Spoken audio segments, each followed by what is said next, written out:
ಇವತ್ತು ನಮ್ಮ ICS ಪಾಡ್ಕಾಸ್ಟ್ನಲ್ಲಿ ಚರ್ಚೆ ಆಗುವಂತಹ ವಿಷಯಗಳು ಬಂದು ಎಚ್ ಬಿ ಕುಚ್ಬಾಳ್ ಸರ್ ಅವರ ಜೀವನದ ಪರಿಚಯ ಹಾಗೂ ಮತ್ತು ಡಾಕ್ಟರ್ ಬಾಬಾ ಸಾಹೇಬ್ ಅಂಬೇಡ್ಕರ್ ಅವರ ಜೀವನ ಹಾಗೂ ಅವರ ನಡೆದು ಬಂದಂತಹ ದಾರಿ ಬಗ್ಗೆ ನಾವು ನಮ್ಮ ICS ಪಾಡ್ಕಾಸ್ಟ್ನಲ್ಲಿ ಇಂದು ನಾವು ಚರ್ಚೆ ಮಾಡುತ್ತಿದ್ದೇವೆ.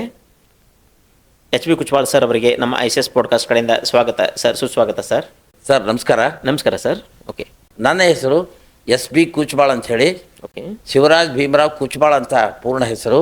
Okay sir. ನಾನು 1/6/1951 ಶಿಂದಗಿಯಲ್ಲಿ ಜನ್ಮ ತಾಳಿದೆ. ಮುಂದೆ ಶಿಂದಗಿಯಲ್ಲಿ ನಾನು ಪ್ರಾಥಮಿಕ ಹಾಗೂ ಪ್ರೌಢಶಾಲೆ ಓದಿಬಿಟ್ಟೆ. ಕೊನೆಗೆ ನಾನು ಹೈಸ್ಕೂಲ್ ಮುಗಿದ ಮೇಲೆ ಕಾಲೇಜ್ ಜೀವನ ವಿಜಯಪುರ ಜಿಲ್ಲೆಯಲ್ಲಿ ಕಾಲೇಜ್ಗೆ ಹೋದೆ. ವಿಜಯಪುರದಲ್ಲೇ ನಾನು ಕಾಲೇಜ್ ಜೀವನ ಮಾಡಿ BA ಪಾಸಾದೆ. ಓಕೆ, ಧಾರವಾಡದಲ್ಲಿ ನಾನು B.Ed ಆದೆ. ನಾನು BA B.Ed ಪದವೀಧರ ಆದಮೇಲೆ ನನಗೆ ಮೊಟ್ಟ ಮೊದಲನೇದಾಗಿ ನನಗೆ ಸರ್ಕಾರಿ ಪ್ರೌಢಶಾಲೆ ಹಟ್ಟಿ ಗೋಲ್ಡ್ ಮೈನ್ಸ್ ಅಲ್ಲಿ ಹೈಸ್ಕೂಲ್ ಶಿಕ್ಷಕಂತ 2 ವರ್ಷದ ಅವಧಿಗಾಗಿ ನಾನು ಟೆಂಪ್ರರಿಯಾಗಿ ನೇಮಕ ಹೊಂದಿದೆ. ಓಕೆ, ಆಮೇಲೆ ನನಗೆ 1979ರಲ್ಲಿ ನನಗೆ ಲೋಕಸೇವಾ ಆಯೋಗದಿಂದ, ಈಗೇನು ಪಬ್ಲಿಕ್ ಸರ್ವಿಸ್ ಕಮಿಷನ್ ಅಂತಾರಲ್ಲ, ಕರ್ನಾಟಕ ಲೋಕಸೇವಾ ಆಯೋಗದಿಂದ ನನಗೆ ಸರ್ಕಾರಿ ಪ್ರೌಢಶಾಲೆ ಮುಖ್ಯ ಗುರುಗಳು ಅಂಥೇಳಿ ನೇಮಕ ಆಯಿತು. ಸುಮಾರು ನಾನು 20 ವರ್ಷಗಳ ಕಾಲ ಸರ್ಕಾರಿ ಪ್ರೌಢಶಾಲೆ ಕೊಡಂಬಲ್ ತಾಲೂಕು ಹುಮ್ನಾಬಾದ್ನಲ್ಲಿ 20 ವರ್ಷಗಳ ಕಾಲ ಸೇವೆ ಮಾಡಿ, ಅದನಂತರ ನನಗೆ ಒಂದು 20 ವರ್ಷ ಆದಮೇಲೆ ನನಗೆ ಒಂದು ಪ್ರಮೋಷನ್ ಬಂತು. ನಾನು ಬೀದರ್ ಜಿಲ್ಲೆಯ ಶಿಕ್ಷಣ ಇಲಾಖೆ ಅಧಿಕಾರಿಯಾಗಿ ಸೇವೆ ಮಾಡಿದೆ. ಸುಮಾರು 11 ವರ್ಷಗಳ ಕಾಲ ಬೀದರ್ ಶಿಕ್ಷಣಾಧಿಕಾರಿಯಾಗಿ ಕೆಲಸ ಮಾಡಿದೆ. ಕೆಲಸ ಮಾಡಿದ್ಮೇಲೆ ನಾನೀಗ ನಿವೃತ್ತನಾಗಿ ಈಗ 12 ವರ್ಷ ಮುಗಿದು 13ನೇ ವರ್ಷ ಪ್ರಾರಂಭ. ಅಂದರೆ ನನಗೆ ಈಗ 72 ಮುಗಿದು 73 ವರ್ಷ ನನಗೆ ಆಯುಷ್ಯ. ಓಕೆ, ಹಾಗಾಗಿ ನಾನು ಅನೇಕ ಕೆಲಸ ಕಾರ್ಯಗಳನ್ನು ಮಾಡ್ತಾಯಿದ್ದೀನಿ. ಜೊತೆಗೆ ಅನೇಕ ಸಂಘಟನೆಗಳ ಮೂಲಕ ಕೆಲಸ ಮಾಡ್ತಾಯಿದ್ದೀನಿ. ಜೊತೆಗೆ ನಾನು ಅನೇಕ ಸಾಹಿತ್ಯಿಕ ಕೆಲಸಗಳನ್ನು ಕೂಡ ಮಾಡ್ತಾಯಿದ್ದೀನಿ. ಸುಮಾರು 6 ಕವನ ಸಂಕಲನಗಳನ್ನು ಬರೆದು ನಾನೇ ಮುದ್ರಣ ಮಾಡಿದೆ. ಅದರ ನಂತರ 11 ನಾಟಕಗಳನ್ನು ಬರೆದೀನಿ. ಅದರ ಜೊತೆಗೆ 3 ಕವನ ಸಂಕಲನ ಆಗಲಿ ಪುಸ್ತಕಗಳಾಗಲಿ ಸರ್ಕಾರದಿಂದ, ಕನ್ನಡ ಪುಸ್ತಕ ಪ್ರಾಧಿಕಾರದಿಂದ ಅವು ಮುದ್ರಣ ಆಗಿವೆ. ಒಟ್ಟು ನಾನು 21 ಪುಸ್ತಕಗಳನ್ನು ಬರೆದೀನಿ. 2024ರಲ್ಲಿ ಸಂವಿಧಾನ ಶಿಲ್ಪಿ ಡಾಕ್ಟರ್ B.R. ಅಂಬೇಡ್ಕರ್ ಅಂತಕ್ಕಂಥ ಒಂದು ನಾಟಕವನ್ನು ಬರೆದು ಮುದ್ರಣ ಮಾಡಿದೆ. ಸರ್, ನೀವು ಒಳ್ಳೆಯ ಕೃತಿಗಳು ಮತ್ತು ನಾಟಕಗಳನ್ನು ಬರೆದಿದ್ದೀರಂತ ನಾನು ಕೇಳಿದ್ದೆ. ಆ ಕೃತಿಗಳ ಬಗ್ಗೆ ಮತ್ತು ನಾಟಕಗಳ ಬಗ್ಗೆ ಏನಾದರೂ ಹೇಳ್ಬೋದಾ ಸರ್? ಸರ್, ನಾನು 6 ಕವನ ಸಂಕಲನಗಳನ್ನು ಬರೆದು ನಾನೇ ಸ್ವತಃ ಮುದ್ರಣ ಮಾಡಿದೆ. ಆಮೇಲೆ 11 ನಾಟಕಗಳನ್ನು ಬರೆದೀನಿ. ಆ 11 ನಾಟಕದಲ್ಲಿ 3 ಕೃತಿಗಳು ಮುದ್ರಣ ಆಗಿವೆ. ಸಂವಿಧಾನ ಶಿಲ್ಪಿ ಡಾಕ್ಟರ್ ಬಾಬಾ ಸಾಹೇಬ್ ಅಂಬೇಡ್ಕರ್ ಅವರ ಬಗ್ಗೆ ಒಂದು ಪುಸ್ತಕವನ್ನು ಬರೆದಿದ್ದೀರಲ್ಲ ಸರ್ ನೀವು? ಹೌದು. ಆ ಪುಸ್ತಕಕ್ಕೆ ರೀಸೆಂಟ್ಲಿ ಒಂದು ಪ್ರಶಸ್ತಿ ಸಿಕ್ತಲ್ಲ ಸರ್? ಹೌದು ಸರ್. ಆ ಪ್ರಶಸ್ತಿ ಬಗ್ಗೆ ಏನಾದರೂ ಹೇಳ್ಬೋದಾ ಸರ್? ಆ ಪ್ರಶಸ್ತಿ ನನಗೆ ರಾಜ್ಯ ಮಟ್ಟದ ಬಸವ ಪುರಸ್ಕಾರ ಸಿಕ್ತು ಸರ್. ಓಕೆ. ಆಮೇಲೆ ಗುಲ್ಬರ್ಗಾ ವಿಶ್ವವಿದ್ಯಾಲಯದಿಂದ ಕರ್ನಾಟಕ ರಾಜ್ಯೋತ್ಸವ ಪ್ರಶಸ್ತಿ ಕೂಡ ಸಿಕ್ತು. ಹೌದಲ್ಲ ಸರ್? ಹೌದು. ಮತ್ತೆ ಇದಕ್ಕೆ ಬಿಟ್ಟು ಬೇರೆ ಯಾವುದಾದ್ರೂ ಪ್ರಶಸ್ತಿಗಳ ನಿಮಗೆ ಸಿಕ್ಕಿದೆಯಾ ಸರ್? ನನಗೆ ಬೆಳಗಾವಿಯಿಂದ ರಾಷ್ಟ್ರೀಯ ಜ್ಞಾನ ವಿಭೂಷಣ ಪ್ರಶಸ್ತಿ ಅಂತಕ್ಕಂಥ ಕೂಡ ಆ ಪ್ರಶಸ್ತಿಯನ್ನು ಇತ್ತೀಚಲಾಗಿ ಅಂದರೆ 2025ರಲ್ಲಿ ನಾನು ಪಡ್ಕೊಂಡಿದ್ದೆ. ಸರ್, ನೀವು ಇವಾಗ ಪ್ರಸ್ತುತ ಜಿಲ್ಲಾ ಕರ್ನಾಟಕ ಸಾಹಿತ್ಯ ಪರಿಷತ್ತಿದ ಅಧ್ಯಕ್ಷರಾಗಿ ಸೇವೆಯನ್ನು ಸಲ್ಲಿಸುತ್ತಿದ್ದೀರಲ್ಲ, ಅದರ ಬಗ್ಗೆ ಏನಾದರೂ ಹೇಳ್ಬೋದಾ? ನಾನು ಕರ್ನಾಟಕ ಜಾನಪದ ಪರಿಷತ್ತು ಅಂತಿದೆ, ಅದು ತಾಲೂಕಾ ಘಟಕದ ಅಧ್ಯಕ್ಷನಾಗಿ ಕೆಲಸ ಮಾಡ್ತಾ ಇದ್ದೀನಿ. ಓಕೆ. ಆಮೇಲೆ ಜಿಲ್ಲಾ ಸರ್ಕಾರಿ ನಿವೃತ್ತ ನೌಕರರ ಸಂಘ ಅಂತಿದೆ, ಅದರ ಪ್ರಧಾನ ಕಾರ್ಯದರ್ಶಿ ಕೂಡ ಕೆಲಸ ಮಾಡ್ತಾ ಇದ್ದೀನಿ. ಓಕೆ. ಈಗ ಹಲವಾರು ಸೇವಾ ಸಂಘಟನೆಗಳಲ್ಲಿ ಕೂಡ ಭಾಗವಹಿಸ್ತಾ ಇದ್ದೀನಿ. ಸಾಹಿತ್ಯ ಸಂಗೀತದಲ್ಲಿ ಕೂಡ ಬೆರೆತು ಕೆಲಸ ಮಾಡ್ತಾ ಇದ್ದೀನಿ. ಓಕೆ. ಓಕೆ ಸರ್, ಸಂವಿಧಾನ ಶಿಲ್ಪಿ ಭಾರತ ರತ್ನ ಡಾಕ್ಟರ್ ಬಾಬಾ ಸಾಹೇಬ್ ಅಂಬೇಡ್ಕರ್ ಅವರು ನಡೆದು ಬಂದಂತಹ ದಾರಿ ಮತ್ತು ಅವರ ಬಾಲ್ಯದ ಜೀವನದ ಬಗ್ಗೆ ಮತ್ತು ಅವರ ತಂದೆ ತಾಯಿಗಳ ಬಗ್ಗೆ ನಮಗೆ ಏನಾದರೂ ಹೇಳ್ಬೋದಾ ಸರ್? ಖಂಡಿತ. ಓಕೆ. ಡಾಕ್ಟರ್ ಬಾಬಾ ಸಾಹೇಬ್ ಅಂಬೇಡ್ಕರ್ ಅವರು ನಾನು ನಿಜವಾಗಿಯೂ ಕೂಡ ಆ ಬಾಬಾ ಸಾಹೇಬರನ್ನು ನಾನು ಯಾವತ್ತೂ ನೆನೆಸ್ಬೇಕು. ಯಾಕಂದರೆ ಅವ್ರು ಎಂಥ ಮೈಮರು ಅಂತಂದರೆ, ನಿಜಕ್ಕೂ ರಾಮ್ಜಿ ಸಕ್ಪಾಲ್ ಮತ್ತು ಭೀಮಾಬಾಯಿ ಅವರ ಉದರದಿಂದ ಹುಟ್ಟಿ ಬಂದಿರತಕ್ಕಂಥ ಈ ಚದುರ ಮಗು ಏಪ್ರಿಲ್ ತಿಂಗಳ 14ರಂದು ಜನಿಸಿದ್ರು ಖರೆ. ಆದರೆ ನಿಜಕ್ಕೂ ಕೂಡ ಇವರು ಹುಟ್ಟಿದ ಮೇಲೆ ಅನೇಕ ಕಷ್ಟಗಳು ಶಾಲಾ ಅವಧಿಯಲ್ಲಿ ಕೂಡ ನಡೆದವು. ಶಾಲಾ ದಿನಗಳಲ್ಲಿ ಕೂಡ ಈ ಜಾತೀಯತೆಯ ಒಂದು ಭಾವನೆ ಅವರ ಮನಸ್ಸಿಗೆ ಭಾಳ ನೋವು ಆಯಿತು. ಅಲ್ಲಿ ಅವರು ಅನೇಕ ಕಡೆಗೆ ನೀರನ್ನು ಕುಡಿಯಲಿಕ್ಕೂ ಕೂಡ ಹಂಚಲಿಕ್ಕೂ ಕೂಡ ತೊಂದರೆ ಕೊಡ್ತಕ್ಕಂಥದ್ದನ್ನು ನೋಡಿಬಿಟ್ಟ ಮೇಲೆ ಅವರು ಭಾಳ ಮನಸ್ಸಿಗೆ ನೋವಾಯ್ತು ಸರ್. ಹಾಗಾಗಿ ಅವರ ಬಾಲ್ಯಾವಸ್ಥೆ ಅಥವಾ ಅವರ ಪ್ರಾರಂಭದ ಶಿಕ್ಷಣ ಅವರಿಗೆ ತುಂಬ ತೊಂದರೆ ಅಥವಾ ತಾಪತ್ರೆ ಆಯಿತು. ಸರ್, ಅಂದಿನ ದಿನಗಳಲ್ಲಿ ಶಿಕ್ಷಣ ಪಡೆಯುವುದು ತುಂಬ ಕಷ್ಟದ ವಿಷಯವಾಗಿತ್ತು. ಹೌದು. ಹೌದು. ಅಂತಹ ಸಮಯದಲ್ಲಿ ಬಾಬಾ ಸಾಹೇಬ್ ಅಂಬೇಡ್ಕರ್ ಅವರು ತಮ್ಮ ಶಿಕ್ಷಣವನ್ನು ಪಡೆಯುವ ಸಮಯದಲ್ಲಿ ಅವರಿಗೆ ಆದಂತಹ ಕಷ್ಟಕರ ಸಂಗತಿಗಳ ಬಗ್ಗೆ ಏನಾದರೂ ನಮಗೆ ಹೇಳ್ಬೋದಾ ಸರ್? ಖಂಡಿತ ಸರ್. ಆ್ಯಕ್ಚುಲಿ ಬಾಬಾ ಸಾಹೇಬ್ ಅಂಬೇಡ್ಕರ್ ಅವರು ಹುಟ್ಟಿದ ಮೇಲೆ, ಓಕೆ ಅವರು ಶಾಲಾ ಅವಧಿಯಲ್ಲಿ ಶಾಲೆಗೆ ಹೋದ ಮೇಲೆ ಅನೇಕ ನೋವುಗಳನ್ನು ಅನುಭವಿಸಿದರು. ಓಕೆ ಯಾಕಂದರೆ ಶಿಕ್ಷಕರಾಗಿರ್ತಕ್ಕಂಥವ್ರು ಕೂಡ ಒಳ್ಳೆಯ ರೀತಿಯಲ್ಲಿ ನಡ್ಕೊಳ್ತಾರೆ ಏನೋ ಸಹಜ. ಆದರೆ ಆಗಿನ ವಾತಾವರಣದಲ್ಲಿ ಹೆಂಗಿತ್ತಂದ್ರೆ, ಈ ಮಹಾರ್ ಜನಾಂಗದ ವಿದ್ಯಾರ್ಥಿಗಳಿಗೆ ಶಿಕ್ಷಣ ನೀಡಲೇಬಾರದು ಅಂತಕ್ಕಂಥ ಒಂದು ಕಡ್ಡಾಯವಾಗಿತ್ತು. ಹೌದು. ಹಾಗಾಗಿ ಈ ವಿದ್ಯಾರ್ಥಿಗೆ ಶಾಲೆಯ ಮೂಲೆಯಲ್ಲಿ ಕೂಡ್ತಕ್ಕಂಥ ಒಂದು ಪರಿಸ್ಥಿತಿ ಅವ್ರಿಗೆ ಬಂದಿತ್ತು. ಆದರೆ ಥಟ್ಟಂತ ಉತ್ತರ ಕೊಡ್ತಕ್ಕಂಥ ವ್ಯಕ್ತಿ ಯಾರು ಅಂದ್ರೆ ಈ ಭೀಮನೇ ಇದ್ದ. ಓಕೆ ಗುರುಗಳು ಪ್ರಶ್ನೆ ಕೇಳಿದ್ರೆ ಗುರುಗಳಿಗೆ ಉತ್ತರ ಕೊಡ್ತಕ್ಕಂಥವ್ರು ಇವರೇ ಆಗಿದ್ದರು. ಆದರೂ ಕೂಡ ಒಂದು ಹಠ ಇತ್ತು ಅವರಿಗೆ, ನಾನು ಏನಾದರೂ ಮಾಡಿ ಕಷ್ಟ ಮಾಡಿ ಓದಬೇಕು, ಸಾಧನೆ ಯಾಕಂದರೆ ಅವ್ರ ತಂದೆ ರಾಮ್ಜಿ ಸಕ್ಪಾಲ್ರು ಏನಾದರೂ ಮಾಡು, ಕಷ್ಟಪಟ್ಟು ಅಭ್ಯಾಸ ಮಾಡು, ಶಿಕ್ಷಣ ಕಲಿ ಅಂತ ಹೇಳಿದರು. ಓಕೆ ಹಾಗಾಗಿ ಅವರು ಶಿಕ್ಷಣಕ್ಕೆ ಹೆಚ್ಚು ಒತ್ತು ಕೊಟ್ಟು ಕಲಿತರು. ಸರ್, ಇನ್ನೊಂದು ನಾವು ಅವರ ಪ್ರೌಢ ಶಿಕ್ಷಣ ಮುಗಿದ ಮೇಲೆ ಕಾಲೇಜು ಅಂತ ಬಂದಾಗ ಬಾಬಾ ಸಾಹೇಬ್ ಅಂಬೇಡ್ಕರು ಮತ್ತು ಕೊಲಂಬಿಯಾ ಮತ್ತು ಲಂಡನ್ಗೆ ಹೋಗುವಾಗ ಆರ್ಥಿಕ ರೀತಿಯಲ್ಲಿ ಬಹಳ ತುಂಬ ತೊಂದರೆ ಅನುಭವಿಸ್ತಾ ಇದ್ದರು ಅಂತ ಹೇಳಿದ್ದೆ. ಅಂಥ ಸಮಯದಲ್ಲಿ ಬಾಬಾ ಸಾಹೇಬ್ ಅಂಬೇಡ್ಕರ್ ಅವರಿಗೆ ನೆರವಾದವರ ಬಗ್ಗೆ ಏನಾದರೂ ಹೇಳ್ಬೋದಾ? ಆವಾಗ ಬಾಬಾ ಸಾಹೇಬ್ ಅಂಬೇಡ್ಕರ್ಗೆ ಗಾಯಕ್ವಾಡ ಅಂತಕ್ಕಂಥವ್ರು ಭಾಳ ತುಂಬ ಸಹಕಾರ ಮಾಡಿದ್ರು ಅವರಿಗೆ. ಓಕೆ ಹಾಗಾಗಿ ಅವರು ಅಭ್ಯಾಸ ಮಾಡಲಿಕ್ಕೆ ಯಾರೂ ಸಹಕಾರ ಮಾಡಿದ ಸಂದರ್ಭದಲ್ಲಿ ಅವರಿಗೆ ಗಾಯಕ್ವಾಡರು ಭಾಳಷ್ಟು ಸಹಕಾರ ಮಾಡಿದ್ರು ಅಂತ ಹೇಳೇ ಅವರು ಲಂಡನ್ಗೆ ಅಮೇರಿಕಕ್ಕೆ ಅಭ್ಯಾಸ ಮಾಡಲಿಕ್ಕೆ ಹೋದರು. ಓಕೆ ಹೌದು. ಚಾಮರಾಜ್ ಮಹಾರಾಜ್ ಅವರು ಕೊಲಂಬಿಯಾ ಮತ್ತು ಚಾಮರಾಜ್ ಮಹಾರಾಜರು ಅವರು ಸಹಿತ ಕೊಲಂಬಿಯಾ ವಿಶ್ವವಿದ್ಯಾಲಯಕ್ಕೆ ಹೋಗ್ಲಿಕ್ಕೆ ಕಲೀಲಿಕ್ಕೆ ತುಂಬ ಅವರು ಸಹಕಾರ ಮಾಡಿದ್ರು. ಓಕೆ, ಗಾಯಕ್ವಾಡ ಮಹಾರಾಜರು ಮತ್ತು ಗಾಯಕ್ವಾಡ ಮಹಾರಾಜರು ಅವರು ತುಂಬ ಅವಕಾಶ ಮಾಡಿಕೊಟ್ರು. ಹೌದು ಹೌದು. ತಾಯಿ ರಮಾಬಾಯಿ ಅವರು ಬಾಬಾ ಸಾಹೇಬ್ ಅಂಬೇಡ್ಕರ್ ಅವರ ಜೀವನದಲ್ಲಿ ಯಾವ ರೀತಿ ಬಂದರು ಮತ್ತು ಅವರಿಗೆ ಯಾವ ರೀತಿ ನೆರವಾದರು ಅಂತ ಅದರ ಬಗ್ಗೆ ಏನಾದರೂ ಹೇಳ್ಬೋದಾ ಸರ್? ಸರ್, ಬಾಬಾ ಸಾಹೇಬ್ ಅಂಬೇಡ್ಕರ್ಗೆ ಅವರ ತಂದೆಯವರು ಬೇಗನೆ ಮದುವೆ ಮಾಡಬೇಕಂತ ವಿಚಾರ ಮಾಡಿದಾಗ ತಂದೆಗೆ ಯಾವುದೇ ಮಾರು ಉತ್ತರ ಕೊಡಲಿಲ್ಲ. ಅವರ ಸೋದರತ್ತೆ ಮೀರಾಬಾಯಿ ಅಂತಿದ್ರು. ಅವರು ಬೇಗನೆ ಮದುವೆ ಮಾಡಿ ಮುಗಿಸೋಣ ಅಂತಕ್ಕಂಥ ದಾಪೋಲಿಯಲ್ಲಿರ್ತಕ್ಕಂಥ ಒಬ್ಬ ಒಳ್ಳೆಯ ಸುಸಂಸ್ಕೃತ ಮನೆತನದ ಈ ರಮತ್ತಾಯಿಯನ್ನು ಮದುವೆ ಮಾಡಿಬಿಟ್ರು. ಆಗಿನ ಸಂದರ್ಭದಲ್ಲಿ ಮದುವೆ ಸಂಸ್ಕಾರ ಮಾಡ್ತಕ್ಕಂಥದ್ದು ತುಂಬ ಕಷ್ಟ ಇತ್ತು. ಒಂದು ಮೀನು ಮಾರುಕಟ್ಟೆಯಲ್ಲಿ ರಾತ್ರಿ ಹೊತ್ತಿನಲ್ಲೇ ಮದುವೆ ಮುಗಿಸ್ಬೇಕಾಗಿತ್ತು. ಹಾಗಾಗಿ ಅಂಥ ಸಂದರ್ಭದಲ್ಲಿ ಬಾಬಾ ಸಾಹೇಬ್ರ ಮದುವೆ ಆದರು. ಧರ್ಮಪತ್ನಿ ಅಂತ ಸ್ವೀಕಾರ ಮಾಡಿದ್ರು. ಆದರೆ ನಿಜಕ್ಕೂ ಕೂಡ ರಮಾತಾಯಿ ಇಂಥ ದೊಡ್ಡ ತ್ಯಾಗಿ ಇದ್ದರು. ಆ ಬಾಬಾ ಸಾಹೇಬರಿಗೆ ಕಲಿಯೋದಕ್ಕೆ, ಬಾಬಾ ಸಾಹೇಬರಿಗೆ ಯಾವುದೇ ಕಷ್ಟದ ಜೀವನದಲ್ಲಿ ಅವರು ಸಮಪಾಲು ತಗೊಂಡು ಅವರ ಜೀವನಕ್ಕೆ ಹೊಂದಾಣಿಕೆ ಮಾಡಿಕೊಂಡು ನಡೆದಿರ್ತಕ್ಕಂಥ ಒಬ್ಬ ಮಹಾ ತ್ಯಾಗಿಯಾಗಿದ್ದಾಳೆ ರಮಾತಾಯಿ. ಹೌದು ಹೌದು, ನಿಜಕ್ಕೂ ಸರ್, ನಿಜ. ಸಂವಿಧಾನ ಶಿಲ್ಪಿ ಡಾಕ್ಟರ್ ಬಾಬಾ ಸಾಹೇಬ್ ಅಂಬೇಡ್ಕರ್ ಅವರು ಶಿಕ್ಷಣ, ಸಂಘಟನೆ, ಹೋರಾಟ ಇದರಿಂದ ನಾವು ಏನನ್ನು ಬೇಕಾದರೂ ಸಾಧನೆ ಮಾಡಬಹುದು ಅಂತ ಹೇಳಿದ್ದಾರೆ ಸರ್. ಅದರ ಬಗ್ಗೆ ನಿಮ್ಮ ಅಭಿಪ್ರಾಯ ಏನಂತ ಹೇಳ್ಬೋದಾ ಸರ್? ಸರ್, ಡಾಕ್ಟರ್ ಬಾಬಾ ಸಾಹೇಬ್ ಅಂಬೇಡ್ಕರ್ ಅವರು ಮುಚ್ಚಿದಂಥ 3 ತತ್ವಗಳ ಆಧಾರದ ಮೇಲೆ ಅವರು ತಮ್ಮ ಹೇಳಿಕೆಯನ್ನು ನೀಡಿದರು. ಮೊದಲಿನ ಶಿಕ್ಷಣ, ಆಮೇಲೆ ಸಂಘಟನೆ, ಆಮೇಲೆ ಸಂಘರ್ಷ. ಶಿಕ್ಷಣ ಅನ್ನುವಂಥದ್ದು ಸಾಮಾನ್ಯವಾಗಿ ಅವಾಗ ಶಿಕ್ಷಣವೇ ಸಿಗ್ತಾ ಇರಲಿಲ್ಲ. ಹೌದು ಸರ್. ಶಿಕ್ಷಣ ಸಿಗಲಾರದಂಥ ಸಂದರ್ಭದಲ್ಲಿ ಸಾಮಾನ್ಯವಾದಂಥ ಎಲ್ಲ ಜನ, ಅಂದರೆ ಮಹಾಜನ ಜೊತೆ ಅಲ್ಲ, ಕೆಳವರ್ಗದ ಎಲ್ಲ ಜನರು ಶಿಕ್ಷಣವಂತರಾಗಬೇಕು ಅನ್ನುವಂಥದ್ದು ಅವ್ರದ್ದೊಂದು ಮುಖ್ಯವಾದ ತತ್ವ. ಆಮೇಲೆ ಎರಡನೇದು, ಓಕೆ, ಶಿಕ್ಷಣ ಆದಮೇಲೆ ಅದು ಬಹಳ ಸಂಘರ್ಷ, ಬಹಳ ಪ್ರಾಮುಖ್ಯ. ಸಂಘಟನೆ. ಓಕೆ, ಸಂಘಟನೆ ಅಂದರೆ ಏನು? ಸಂಘಟನೆಯಿಂದ ಕೂಡಿದಾಗ ಮಾತ್ರ ನಾವು ಒಳ್ಳೆಯ ರೀತಿಯಿಂದ ಬದುಕಲಿಕ್ಕೆ ಸಾಧ್ಯ ಇದೆ. ನಾವು ಸಂಘಟಿತರಾಗಬೇಕು ಅನ್ನುವಂಥದ್ದು. ಹೌದು. ಮುಖ್ಯವಾದ ಮೂರನೇ ತತ್ವ ಸಂಘರ್ಷ. ಯಾವುದಾದ್ರೂ ನಮಗೆ ಅನ್ಯಾಯವಾದಾಗ ಆ ಅನ್ಯಾಯಕ್ಕೆ ಸದಿಬಡಿದು ಆ ಅನ್ಯಾಯಕ್ಕೆ ನ್ಯಾಯ ದೊರಕಿಸ್ಕೊಳ್ತಕ್ಕಂಥದ್ದು ಮೂರನೆಯ ಒಂದು ತತ್ವ. ಈ ಮುಖ್ಯವಾದ 3 ತತ್ವಗಳನ್ನು ಬಾಬಾ ಸಾಹೇಬರು ನಮಗೆಲ್ಲ ಬಿತ್ತರಿಸಿದರು. ಹಾಗಾಗಿ ಆ ತತ್ವದ ಆಧಾರದ ಮೇಲೆ ನಾವು ನೋಡಿದ್ರೆ ಒಳ್ಳೆಯದಾಗ್ತದೆ ಅಂತಕ್ಕಂಥ ಮನೋಭಾವ. Okay sir, okay.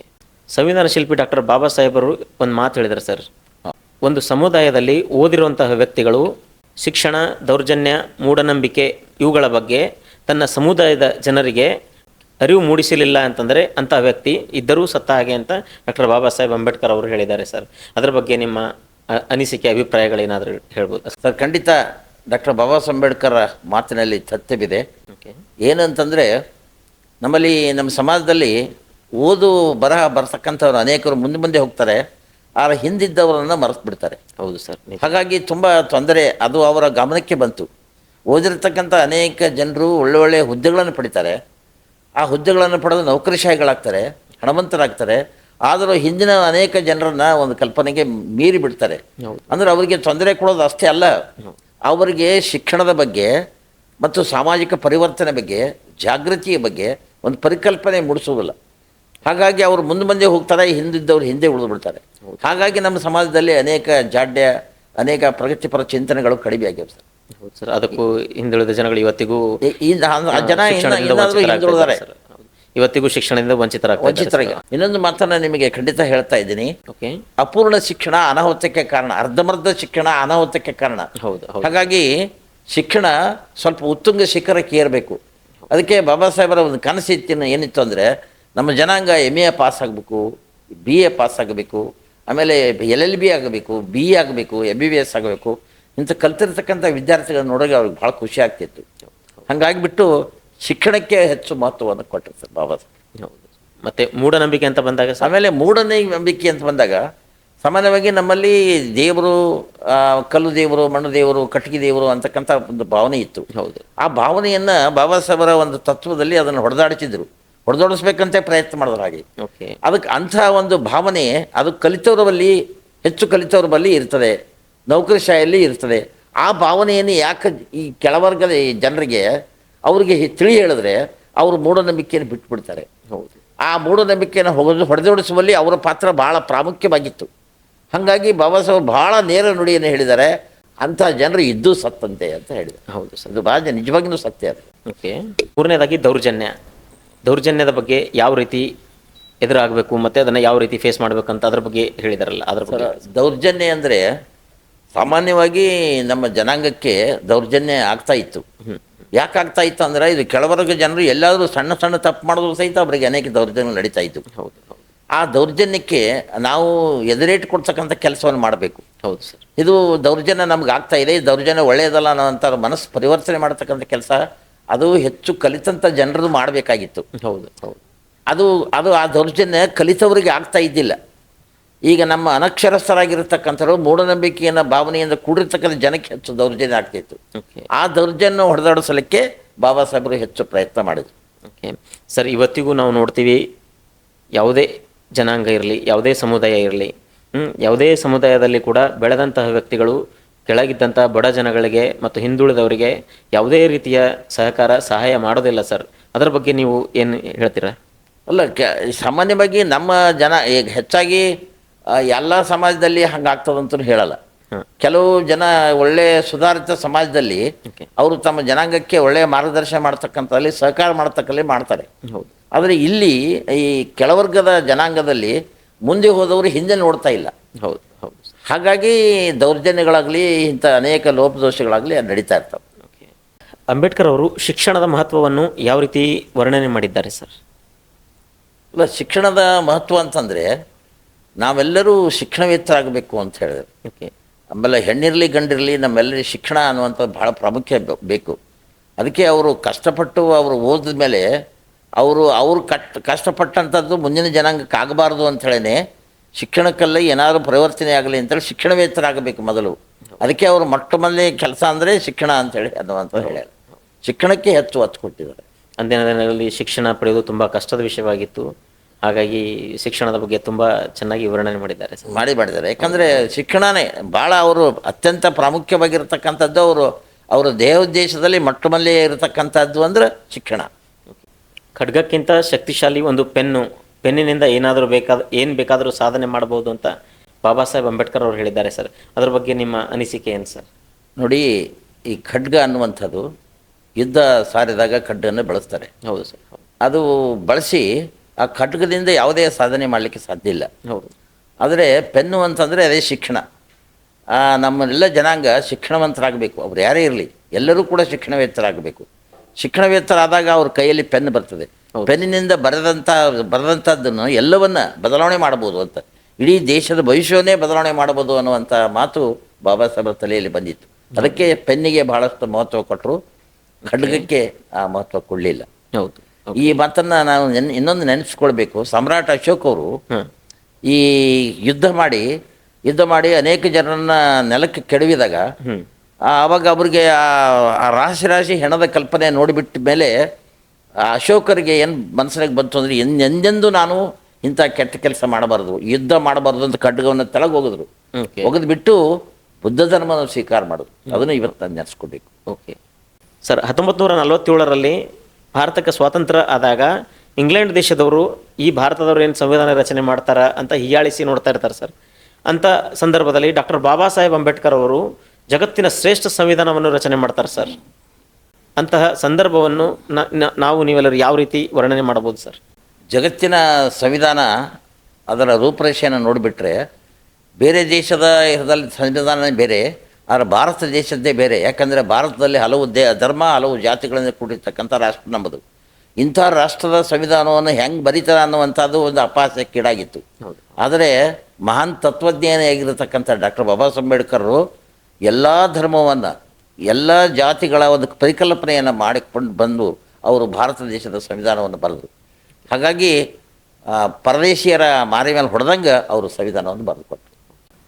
ಬಾಬಾ ಸಾಹೇಬ್ ಅಂಬೇಡ್ಕರ್ ಅವರಿಗೆ ಭಾರತದ ಸಂವಿಧಾನದ ರೂವಾರಿ ಅಂತ ಕರೀತಾರೆ ಸರ್. ಯಾಕೆ ಕರೀತಾರೆ ಅಂತ ಅದರ ಬಗ್ಗೆ ಏನಾದರೂ ಹೇಳ್ಬೋದಾ ಸರ್? ಸರ್, ಅವತ್ತಿನ ನಮ್ಮ ದೇಶದ ಪ್ರಧಾನಮಂತ್ರಿ ಪಂಡಿತ್ ಜವಾಹರ್ಲಾಲ್ ನೆಹರು ಅವರು, ಓಕೆ, ರಾಷ್ಟ್ರಪತಿಗಳಾಗಿರ್ತಕ್ಕಂಥ ರಾಜೇಂದ್ರ ಪ್ರಸಾದ್ ಅವರು ಓಕೆ, ಆ ಒಂದು ಸಂದರ್ಭದಲ್ಲಿ ಡಾಕ್ಟರ್ ಬಾಬಾ ಸಾಹೇಬ್ ಅಂಬೇಡ್ಕರ್ಗೆ ಸಂವಿಧಾನ ಬರೀತಕ್ಕಂಥ ಒಂದು ಜವಾಬ್ದಾರಿಯನ್ನು ಕೊಡ್ತಾರೆ. ಓಕೆ. ಆವಾಗ ಕರಡು ಸಮಿತಿಯ ಅಧ್ಯಕ್ಷರನ್ನಾಗಿ ಡಾಕ್ಟರ್ ಬಾಬಾ ಸಾಹೇಬ್ ಅಂಬೇಡ್ಕರ್ಗೆ ನೇಮಕ ಮಾಡ್ತಾರೆ. ಆವಾಗ ರೂವಾರಿ ಅನ್ನುವಂಥದ್ದು ಹೆಂಗಂದರೆ ಅವರಿಗೆ ಸಹಕಾರಿಯಾಗಿ ಇನ್ನೂ 6 ಜನರನ್ನು ಅವರು ಅದಕ್ಕೆ ನೇಮಿಸಿ 7 ಜನರದ ಒಂದು ಕರಡು ಸಮಿತಿ ಅಂತ ಮಾಡ್ತಾರೆ.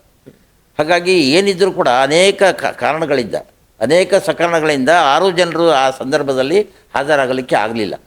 ಆವಾಗ ಡಾಕ್ಟರ್ ಬಾಬಾ ಸಾಹೇಬ್ ಒಬ್ಬರೇ ಸುಮಾರು ವರ್ಷಗಳ ಕಾಲ, ಅಂದರೆ 2 ವರ್ಷ 11 ತಿಂಗಳು 18 ದಿವಸ ಬಹಳಷ್ಟು ಪರಿಶ್ರಮ ಮಾಡಿ ಸಂವಿಧಾನವನ್ನು ತಯಾರು ಮಾಡಿ ಭಾರತ ದೇಶಕ್ಕೆ ನೀಡಿದರು.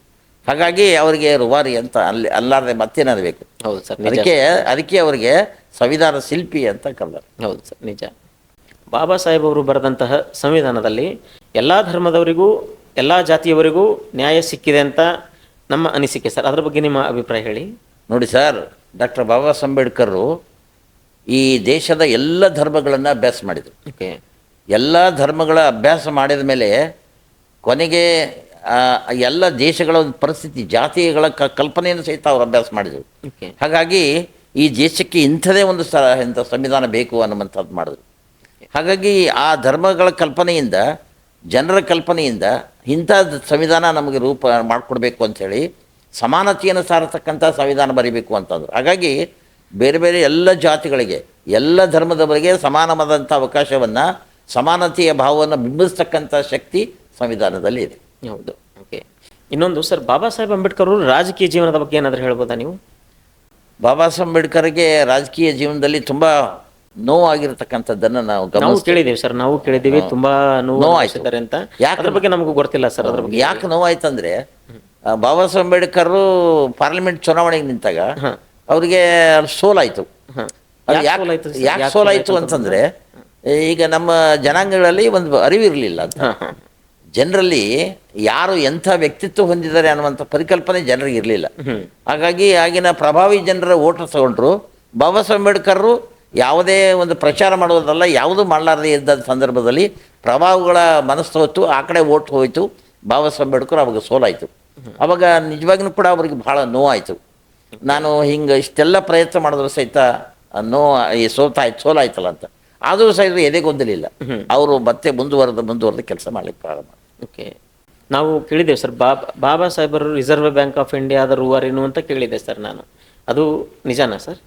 ಸರ್, ಖಂಡಿತ ರಿಸರ್ವ್ ಬ್ಯಾಂಕ್ ಆಫ್ ಇಂಡಿಯಾ ಅನ್ನುವಂಥದ್ದು ಪ್ರಾರಂಭ ಮಾಡಿದ್ರು. ಯಾಕಂದರೆ Baba Saheb Ambedkar the problem of rupee ಅಂತಕ್ಕಂಥ ಒಂದು ದೊಡ್ಡ ಗ್ರಂಥವನ್ನು ಬರೆದುಬಿಟ್ರು. ಓಕೆ. ಹಾಗಾಗಿ ಈ ರಿಸರ್ವ್ ಬ್ಯಾಂಕ್ ಅನ್ನುವಂಥದ್ದು ಅದರ ಹುಟ್ಟು ಹಾಕಿದವರೇ ಬಾಬಾ ಸಾಹೇಬ್ ಅಂಬೇಡ್ಕರ್. ಹೌದು. ಹಾಗಾಗಿ ಅವರ ಒಂದು ಹುಟ್ಟು ಹಾಕಿದಂಥ ಒಂದು ಪರಿಕಲ್ಪನೆ ಇವತ್ತು ಅನೇಕ ಬ್ಯಾಂಕ್ಗಳಿಗೆ ಬೇರೆ ಬೇರೆ ರೀತಿಯಿಂದ ಹರಿದು ಬಂದಿವೆ. ಓಕೆ. ಬಾಬಾ ಸಾಹೇಬ್ ಅಂಬೇಡ್ಕರ್ ಅವರು ತಮ್ಮ ಜೀವನದಲ್ಲಿ ಅನುಭವಿಸಿದಂಥ ತುಂಬ ಕಷ್ಟಕರ ಸಂಗತಿಗಳ ಬಗ್ಗೆ ಹೇಳ್ಬೋದಾ ಸರ್?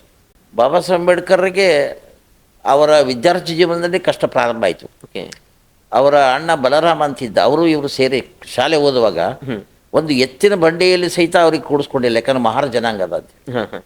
ಆಮೇಲೆ ಅವರು ಅನೇಕ ಕಡೆಗೆ ನೀರು ಸಹಿತ ಅವರಿಗೆ ಕೊಳ್ಳಾರದ ಸ್ಥಿತಿ ಇತ್ತು.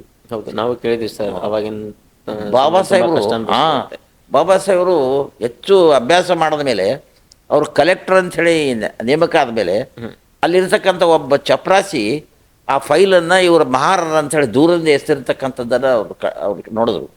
ಹಾಗಾಗಿ ನಿಜವಾಗ್ಲೂ ಕೂಡ ಅವರಿಗೆ ಭಾಳಷ್ಟು ನೋವಾಯಿತು. ಬಾಬಾ ಸಾಹೇಬರಿಗೆ ಅವರ ಮಕ್ಕಳು ತೀರ್ಕೊಂಡಿರ್ತಕ್ಕಂಥ ಸಂದರ್ಭದಲ್ಲಿ ನೋವಾಗ್ತಿರಲಿಲ್ಲ.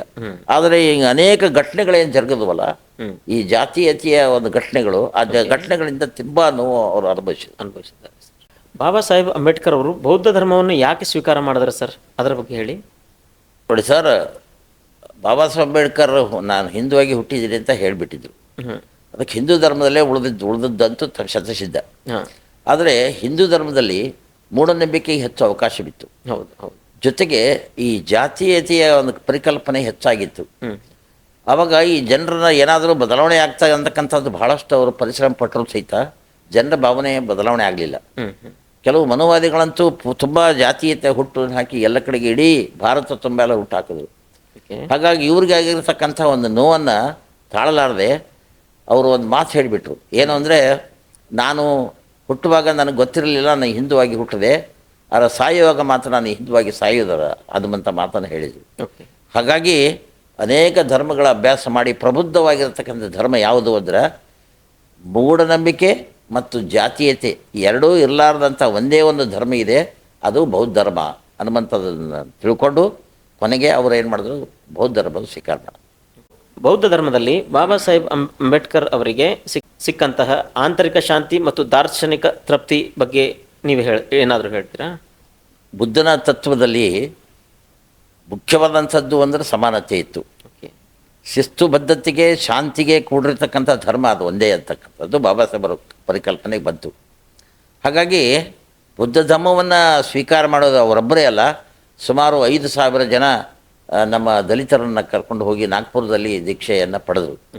ಹಾಗಾಗಿ ಬಿಟ್ಟು ಬಾಬಾ ಸಾಹೇಬರಿಗೆ ಬುದ್ಧ ಧರ್ಮದಲ್ಲಿ ನಿಜವಾದಂಥ ಶಾಂತಿ ಹ್ಯಾಂಗಂದರೆ, ಯಾವ ಧರ್ಮದಲ್ಲಿ ಸಮಾನತೆ ಇದೆಯೋ, ಯಾವ ಧರ್ಮದಲ್ಲಿ ಶಾಂತಿ ಇದೆಯೋ, ಯಾವ ಧರ್ಮದಲ್ಲಿ ಹೆಚ್ಚು ಕಡಿಮೆ ಅನ್ನುವಂಥ ಭಾವನೆ ಇಲ್ಲವೋ ಅಂತಹ ಧರ್ಮನೇ ಬೌದ್ಧ ಧರ್ಮ ಅಂತಕ್ಕಂತ ತಿಳ್ಕೊಂಡು ಆ ಧರ್ಮದಲ್ಲಿ ಭಾಳಷ್ಟು ಶಾಂತಿ ಇದೆ, ನಾನು ಶಾಂತಮಯವಾಗಿ ಸಮಾನತೆಯ ತತ್ವದಡಿಯಲ್ಲಿ ಬಾಳೆ ಬದುಕಬೇಕು ಅನ್ನುವಂಥ ಒಂದು ಕೆಲಸವನ್ನು ಅವರು ಮಾಡಿದರು. ಓಕೆ ಸರ್, ಇವತ್ತಿನ ದಿನಗಳಲ್ಲಿ ಬುದ್ಧ, ಬಸವ, ಅಂಬೇಡ್ಕರ ಒಂದೇ ಜಾತಿಗೆ ಸೀಮಿತ ಅಂದರೆ ಬುದ್ಧ ಅಂತ ಬಂದಾಗ ಬೌದ್ಧ ಧರ್ಮ, ಬಾಬಾ ಸಾಹೇಬ್ ಅಂಬೇಡ್ಕರ್ ಅವರು ಅಂತ ಬಂದಾಗ SC ಸಮುದಾಯದವರು, ಮತ್ತು ಬಸವಣ್ಣನವರು ಅಂತ ಬಂದಾಗ ಲಿಂಗಾಯತ ಧರ್ಮದವರು, ಈ ರೀತಿ ಒಂದೇ ಸಮುದಾಯಕ್ಕೆ ಸೀಮಿತ ಅಂತ ಅಂದ್ಕೊಂಡಿರ್ತಾರಲ್ಲ ಸರ್ ಇವತ್ತಿನ ಜನರೇಷನ್ಗಳಲ್ಲಿ, ಅಂಥವ್ರಿಗೆ ಏನು ಹೇಳಬೇಕಂತ ಇಷ್ಟಪಡ್ತಾ ಇದ್ದಾರೆ ಸರ್? ನೋಡಿ ಸರ್, ಬುದ್ಧ, ಬಸವ, ಭೀಮ ಅಂಥೇಳಿ ಬುದ್ಧ ಮತ್ತು ಬಸವಣ್ಣ ಮತ್ತು ಅಂಬೇಡ್ಕರರು ಇವರು ಸಮಾನತೆಯ ತತ್ವವನ್ನು ಸಾರಿರ್ತಕ್ಕಂಥ ದಿಗಂತರು. ಹೌದು ಸರ್. ಇಂಥ ಪುಣ್ಯಾತ್ಮರ ಹೆಸರಿನ ಮೇಲೆ ಈಗ ಮನುವಾದಿಗಳಾಗಿರ್ತಕ್ಕಂಥ ಕೆಲವು ಜನರು ಬಸವಣ್ಣ ನಮ್ಮವರೇ ಅಂತಕ್ಕಂಥ ನಿಟ್ಟಿನಲ್ಲಿ ಅವರು ಹೋದರು. ಆಮೇಲೆ ಬುದ್ಧನ ಒಂದು ಕೆಲಸನ ಮತ್ತು ಅಂಬೇಡ್ಕರನ್ನು ಬರೀ ದಲಿತ ವರ್ಗದವರು ಮಾಡ್ತಕ್ಕಂಥದ್ದು ಬಂದಾಗ ನಿಜಕ್ಕೂ ಕೂಡ ಜನರಲ್ಲಿ ಇರತಕ್ಕಂಥ ಮನೋಭಾವನೆ ಒಂದು ಕಷ್ಟಕರವಾದಂಥ ಮನೋಭಾವನೆ ಇದೆ ಅಂತ ನಾನು ಭಾವಿಸ್ತಾ ಇದ್ದೀನಿ. ಹಾಗಾಗಿ ದಯಮಾಡಿ ಆ ಒಂದು ಮನಸ್ಸು ಅವ್ರು ತೆಗೆದು ಹಾಕಬೇಕು. ಅವ್ರಿಗೆ ಯಾರು ಸಮಾನತೆಯನ್ನು ಸಾರಿರ್ತಕ್ಕಂಥ ಜಗದ್ವಿಖ್ಯಾತರ ಅವ್ರಿಗೆ ನಾವು ಎಲ್ಲರನ್ನೂ ಮಾಡಬೇಕು, ಎಲ್ಲರೂ ಅಂಬೇಡ್ಕರ್ನ ನೆನಿಬೇಕು, ಎಲ್ಲರೂ ಬಸವಣ್ಣನ ನೆನಿಬೇಕು, ಎಲ್ಲರೂ ಬುದ್ಧವನ್ನು ನೆನಿಬೇಕು, ಅಂದಾಗ ಮಾತ್ರ ಒಳ್ಳೆಯದಾಗ್ತದೆ ಅಂತ ನಾನು ಭಾವನೆ. ಹೌದು ಸರ್, ಅವರು ಸಮಾಜದ ಆಸ್ತಿ, ಎಲ್ಲರೂ ಸಮಾಜದ ಆಸ್ತಿ. ಹೌದು ಹೌದು, ಎಲ್ಲರೂ ಅವರನ್ನು ನೆನಿಬೇಕು. ಆದರೆ ಈಗಿನ ಸ್ಥಿತಿ ಏನಾಗಿದೆ ಅಂದರೆ ಬರೀ ಪರಿಶಿಷ್ಟ ಜಾತಿಯವರು ಮಾತ್ರ ಅಂಬೇಡ್ಕರ್ ಜಯಂತಿ ಮಾಡಬೇಕು ಅನ್ನುವಂಥದ್ದು ಬಂದಿದೆ. ಹೌದು. ಆಮೇಲೆ ಕೆಲವು ಲಿಂಗವಂತರು ಮಾತ್ರ ನಾವು ಬಸವಣ್ಣನ ಜಯಂತಿ ಮಾಡಬೇಕು, ತಪ್ಪದು. ಬಸವಣ್ಣನ ಜಯಂತಿಯನ್ನು ಎಲ್ಲ ಜನಾಂಗನೂ ಮಾಡಬೇಕು. ಹೌದು ಸರ್. ಅಂಬೇಡ್ಕರ್ ಜಯಂತಿನ ಎಲ್ಲ ಜನಾಂಗ ಮಾಡಬೇಕು, ಅಂದಾಗ ಮಾತ್ರ ಒಂದು ಒಳ್ಳೆಯ ಒಂದು ಹಾದಿ ಸಿಗ್ತದೆ ಇವರಿಗೆ. ಹೌದು, ಸಮಾಜದಲ್ಲಿ ಒಂದು ಒಳ್ಳೆಯ ವಾತಾವರಣ ನಿರ್ಮಾಣ ಆಗ್ತದೆ. ಹೌದು ಹೌದು ಸರ್, ನಿಜ. ಅವಾಗಿನ ಸಮಯದಲ್ಲಿ ಸರ್ ಹೆಣ್ಣು ಮಕ್ಕಳಿಗೆ ತುಂಬ ಕೀಳಾಗಿ ನೋಡ್ತಾ ಇದ್ರು, ಮತ್ತು ಸಣ್ಣದಿದ್ದಾಗೆ ಮದುವೆ ಮಾಡ್ತಾ ಇದ್ರು. ಮುಂದೆ ಬರ್ತಾ ಬರ್ತಾ ಬಾಬಾ ಸಾಹೇಬ್ ಅಂಬೇಡ್ಕರ್ ಅವರು ಸಂವಿಧಾನ ರಚನೆ ಆದಮೇಲೆ ಹೆಣ್ಣು ಮಕ್ಕಳಿಗೆ ತುಂಬ ಪ್ರಾಮುಖ್ಯತೆಯನ್ನು ಕೊಟ್ಟಿದ್ದಾರೆ ಸಂವಿಧಾನದಲ್ಲಿ. ಕರೆಕ್ಟ್. ಹೌದು. ಆ ಸಂವಿಧಾನದಲ್ಲಿ ಯಾವ ರೀತಿ ಪ್ರಾಮುಖ್ಯತೆಯನ್ನು ಹೆಣ್ಣು ಮಕ್ಕಳಿಗೆ ಕೊಟ್ಟಿದ್ದಾರೆ ಮತ್ತು ಅವರ ಬಗ್ಗೆ ಗೌರವವನ್ನು ಕೂಡ ಸೂಚಿಸಿದ್ದಾರೆ, ಅದರ ಬಗ್ಗೆ ಏನಾದರೂ ಹೇಳ್ತೀರಾ ಸರ್? ನೋಡಿ ಸರ್, 12ನೇ ಶತಮಾನದಲ್ಲಿ ಜಗಜ್ಯೋತಿ ಬಸವೇಶ್ವರರು ಆಗಿನ ಅನುಭವ ಮಂಟಪದಲ್ಲಿ ಅಕ್ಕಮಾದೇವಿ ಅಂತವರಿಗೆ ತಕ್ಕ ಸ್ಥಾನ ನೀಡಿರ್ತಕ್ಕಂಥ ಒಂದು ಕತೆ ನಮಗೆ ಗೊತ್ತಿದೆ. ಹೌದು ಸರ್, ನಿಜ. ಹಾಗಾಗಿ ಅವರ ಒಂದು ಧಾರ್ಮಿಕ ಮನೋಭಾವನೆಯನ್ನು ತಾಳಿಕೊಂಡೇ ಆಗಿನ ಜನ ಮಾರ್ಪಾಡಾಗಬೇಕು ಅಂತ ಪ್ರಯತ್ನ ಮಾಡಿದರು. ಹೌದು. ಆದರೆ ಮುಂದೆ ಯಾವಾಗ 1891 ಇಸ್ವಿಯಲ್ಲಿ ಬಾಬಾ ಸಾಹೇಬರು ಈ ಲೋಕದಲ್ಲಿ ಜನಿಸಿ ಬಂದರು, ಯಾವಾಗ ಸಂವಿಧಾನ ಬರೆದರು, ಈ ಹೆಣ್ಣು ಮಕ್ಕಳ ಹೀನಾಯ ಸ್ಥಿತಿಯನ್ನು ಕಂಡು ಮರಗಿದ್ರು. ಅದಕ್ಕೆ ಹೆಣ್ಣು ಮಕ್ಕಳಿಗೆ ಒಂದು ಸ್ವಾತಂತ್ರ್ಯ ಕೊಡಬೇಕು, ಹಿಂದೂ ಕೋಡ್ ಬಿಲ್ ಅಂತಾರೆ ಸರ್. ಹೌದು. ಆ ಹಿಂದೂ ಕೋಡ್ ನಮ್ಮ ಅವರು ಕಾನೂನು ಮಂತ್ರಿ ಆದಾಗ ಹಿಂದೂ ಕೋಡ್ ಬಿಲ್ಲನ್ನು ಮಂಡಿಸಿದರು. ಸ್ತ್ರೀಗೆ ಸ್ವಾತಂತ್ರ್ಯ ಕೊಡಲೇಬೇಕು ಅನ್ನುವಂಥದ್ದು. ಅವಾಗನೂ ಕೆಲವು ಮಂದಿ ಅವರಿಗೆ ವಿರೋಧ ಮಾಡಿದ್ರು, ಹಿಂದೂ ಕೋಡ್ ಬಿಲ್ಗೆ ನಾವು ರುಜು ಮಾಡೋದಿಲ್ಲ ಅಂತೇಳಿ. ಯಾಕಂದರೆ ಹೆಣ್ಣು ಮಕ್ಕಳಿಗೆ ಸ್ವಾತಂತ್ರ್ಯ ಕೊಡಬಾರ್ದು ಅನ್ನುವಂಥ ಮನೋಭಾವನೆಯ ಸ್ವಾತಂತ್ರ್ಯ ಕೆಲವು ಮಂದಿ ಇದ್ದರು. ಹಾಗಾಗಿ ಹೆಣ್ಣು ಮಕ್ಕಳಿಗೆ ಸ್ವಾತಂತ್ರ್ಯ ಕೊಡಬೇಕು ಅನ್ನುವಂಥದ್ದು ಒಂದು ಮನೋಧರ್ಮ ಅವ್ರ ಬಲಿತ್ತು. ಹಾಗಾಗಿ ಎದರಿಂದ ಮಾಡಬೇಕು ಅಂದರೆ ಕಾನೂನು ರೀತ್ಯ ಮಾಡಬೇಕು ಅಂತ ಭಾವನೆ ಬಂತು. ಹೌದು. ಅದಕ್ಕೆ ಸಂವಿಧಾನದಲ್ಲಿ ಹೆಣ್ಣು ಮಕ್ಕಳಿಗೆ ಸ್ವಾತಂತ್ರ್ಯ ಕಾನೂನು ರೀತಿಯಲ್ಲಿ ಕೊಟ್ಟಿದ್ದಾರೆ ಸರ್. ಹೌದು. ಹಾಗಾಗಿ ನಿಜವಾಗಿ ನಮ್ಮ ಭಾರತ ದೇಶದ ಎಲ್ಲ ಹೆಣ್ಣು ಮಕ್ಕಳು ಬಾಬಾ ಸಾಹೇಬ್ ಅಂಬೇಡ್ಕರ್ನ ಯಾವತ್ತೂ ನೆನೆಸ್ಬೇಕು ಸರ್. ಹೌದು. ಅಂಥ ಒಂದು ಸ್ವಾತಂತ್ರ್ಯವನ್ನು, ಸ್ತ್ರೀ ಸ್ವಾತಂತ್ರ್ಯವನ್ನು ಕೊಟ್ಟಿರ್ತಂಥ ಏಕಮೇವ ವ್ಯಕ್ತಿ ಬಾಬಾ ಸಾಹೇಬ್. ಹೌದು ಸರ್. ಅದಕ್ಕಾಗಿಯೇ ಇವತ್ತಿನ ದಿನಗಳಲ್ಲಿ ನಮ್ಮ ಹೆಣ್ಣು ಮಕ್ಕಳು ಏನಂತ ಅಂತಂದ್ರೆ, ನಿಮಗಿಂತ ನಾವು ಯಾವ ರೀತಿಯಲ್ಲಿ ಕಡಿಮೆ ಇಲ್ಲ. ಅದೇ ರೀತಿಯಲ್ಲಿ ಇವತ್ತಿನ ದಿನಗಳಲ್ಲಿ ನಾವು ಹೆಣ್ಣು ಮಕ್ಕಳನ್ನ ಒಬ್ಬ ಜಿಲ್ಲಾಧಿಕಾರಿಗಳಾಗಿ ಅಲ್ಲ ಅಷ್ಟೇ ಅಲ್ಲ ಸರ್, ರಾಷ್ಟ್ರಪತಿ ಇವತ್ತು ಹೆಣ್ಮಗಳದ. ಹೌದು ಸರ್, ನಿಜ. ರಾಷ್ಟ್ರ ಜಿಲ್ಲಾಧಿಕಾರಿ, ಮುಖ್ಯಮಂತ್ರಿ ಆದರೆ, ಆಮೇಲೆ ರಾಷ್ಟ್ರಪತಿನೇ ನಮ್ಗೆ ಉದಾಹರಣೆ, ನಮ್ಗೆ ರಾಷ್ಟ್ರಪತಿನೇ ಹೆಣ್ಮಗಳದಾರ. ಅಂತ ಒಂದು ಅವಕಾಶ ಎದರಿಂದ ಆಗ್ಯದಂದ್ರೆ ಸಂವಿಧಾನ. ನಿಜ ಸರ್. ಕುಚ್ಬಾಳ್ ಸರ್ ಅವರೇ, ನೀವು ಬಾಬಾ ಸಾಹೇಬ್ ಅಂಬೇಡ್ಕರ್ ಅವರ ಯಾವ ಭಾಗದಿಂದ ನೀವು ಪ್ರೇರಣೆಯನ್ನು ಪಡೆದಿದ್ದೀರಿ ಅಂತ ಹೇಳ್ತೀರಾ ಸರ್? ನಾವು ವಿದ್ಯಾರ್ಥಿ ಜೀವನದಾಗ ನಾನು ಕೆಲವು ಸಣ್ಣ ಸಣ್ಣ ಪುಸ್ತಕಗಳನ್ನು ಓದ್ತಾ ಇದ್ದೆ. ಓಕೆ. ಅವಾಗ ಅವ್ರದ್ದೊಂದು ಮುಖ್ಯವಾದ 3 ತತ್ವಗಳನ್ನು ಅವ್ರು ಹೇಳಿದರು. ಯಾವುದೋ ಶಿಕ್ಷಣ, ಸಂಘಟನೆ, ಹೋರಾಟ ಅಂತೇಳಿ. ಹೌದು. ಅದಕ್ಕೆ ಬಾಬಾ ಸಾಹೇಬರ ತತ್ವ ಮೊಟ್ಟ ಮೊದಲಿಗೆ ಶಿಕ್ಷಣ. ಹಾಗಾಗಿ ಶಿಕ್ಷಣಕ್ಕೆ ಹೆಚ್ಚು ಒತ್ತು ಕೊಡಬೇಕು ಅನ್ನುವಂಥದ್ದು ಮೊದಲ ನಮ್ಮ ಮನಸ್ಸಿನಾಗ ಬಂತು. ಬಂದಾಗ ನಮ್ಮ ಮನೆಯಲ್ಲಿರ್ತಕ್ಕಂಥ ನಮ್ಮ ತಾಯಿ ತಂದೆನೂ ಕೂಡ ಶಿಕ್ಷಣ ಓದಬೇಕು, ಹೆಚ್ಚು ಕಲಿಸ್ಬೇಕು ಅನ್ನುವಂಥ ಮನೋಭಾವನೆ ಅವ್ರಿಗಿತ್ತು. ಹಾಗಾಗಿ ಅವರ ಭಾವನೆಗೆ ತಕ್ಕಂಗೆ ನಾವು ಕೂಡ ಶಿಕ್ಷಣವೇತ್ತರಾಗದೆವು. ನಾವು ಬಾಬಾ ಸಾಹೇಬರ ಒಂದು ಮನೋಭಾವನೆಯಲ್ಲಿ ಅತ್ಯಂತ ಪ್ರಾಮುಖ್ಯವಾಗಿರ್ತಕ್ಕಂಥದ್ದು ಶಿಕ್ಷಣಕ್ಕೆ ಅವ್ರು ಹೆಚ್ಚು ಒತ್ತು ಕೊಟ್ಟರು. ಇವತ್ತು ಶಿಕ್ಷಣ ಕೂಡ ಭಾಳ ಪ್ರಾಮುಖ್ಯ ಇದೆ. ಯಾರು ಶಿಕ್ಷಣವೇತ್ತರಾಗ್ಯಾರ ಅವ್ರು ಮಾತ್ರ ಒಳ್ಳೆಯ ವ್ಯಕ್ತಿಯಾಗಿ ಬಾಳಲಿಕ್ಕೆ, ಬದುಕಲಿಕ್ಕೆ ಸಾಧ್ಯ ಇದೆ. ಭಾರತದ ಒಬ್ಬ ಸಾಮಾನ್ಯ ಪ್ರಜೆಯೂ ಕೂಡ ತನ್ನ ನಾಯಕನನ್ನು ಆಯ್ಕೆ ಮಾಡುವಂತಹ ಶಕ್ತಿಯನ್ನು ಚುನಾವಣೆ ಮೂಲಕ ನಮ್ಮೆಲ್ಲರಿಗೆ ಪರಿಚಯಿಸಿದ್ದಾರೆ ಸರ್. ಅದರ ಬಗ್ಗೆ ನಿಮ್ಮ ಅನಿಸಿಕೆ ಏನು ಸರ್? ನೋಡಿ ಸರ್, ಡಾಕ್ಟರ್ ಬಾಬಾ ಸಾಹೇಬ್ ಅಂಬೇಡ್ಕರ್ ಬರೆದಿರ್ತಕ್ಕಂಥ ಸಂವಿಧಾನದಲ್ಲಿ ಈ ಮತ ಅನ್ನುವಂಥದ್ದು ಏನದಲ್ಲ, ಹೌದು, ಒಂದು ಓಟು ಅಷ್ಟೇ ಬೆಲೆ, ಎಲ್ಲದಕ್ಕೂ ಒಂದು ಓಟು ಎಲ್ಲರಿಗೂ ಸಮಾನ ಅಂತ. ಅದಕ್ಕೆ ಎಲ್ಲರಿಗೂ ಓಟ್ ಕೊಡ್ತಕ್ಕಂಥದ್ದು ಆ ಒಂದು ಕೆಲಸವನ್ನು ಬಾಬಾ ಸಾಹೇಬ್ ಅಂಬೇಡ್ಕರ್ ಮಾಡಿದ್ರು. ಒಬ್ಬ ಸಾಮಾನ್ಯ ಕೂಲಿ ಮಾಡ್ತಕ್ಕಂಥ ನಾವು ಓಟಿಗೂ ಅಷ್ಟೇ ಮೌಲ್ಯದ, ಒಬ್ಬ ಕೋಟ್ಯಾಧೀಶನಾಗಿರ್ತಕ್ಕಂಥ ವ್ಯಕ್ತಿ ಇದ್ರೂ ಅಷ್ಟೇ ಮೌಲ್ಯದ. ಹೌದು. ಅಂಥ ಕೆಲಸವನ್ನು ಬಾಬಾ ಸಾಹೇಬ್ ಅಂಬೇಡ್ಕರ್ ಮಾಡಿದರು. ಹಾಗಾಗಿ ಓಟಿನ ಒಂದು ಮಹತ್ವವನ್ನು ಬಾಬಾ ಸಾಹೇಬ್ ಅಂಬೇಡ್ಕರ್ ತಿಳಿಸ್ಕೊಟ್ರು. ಮತದಾನ ಅನ್ನುವಂಥದ್ದೇ ಬಾಬಾ ಸಾಹೇಬ್ ಅಂಬೇಡ್ಕರ್ ಸಂವಿಧಾನದಿಂದ ಬಂದಿರತಕ್ಕಂಥ. ಹೌದು ಸರ್. ಅನೇಕ ಕಡೆಗೆ ಈ ಓಟು ಅನ್ನುವಂಥದ್ದು ಅಥವಾ ಚುನಾವಣೆ ಅನ್ನುವಂಥದ್ದು ಕೆಲಸ ನಡೀತಾ ಇದೆ. ಆದರೆ ಒಂದು ಕೆಲಸ ಏನಾಗಿದೆ, ಜನರ ಮನಸ್ಸು ಬದಲಾವಣೆ ಆಗಬೇಕು ಸರ್.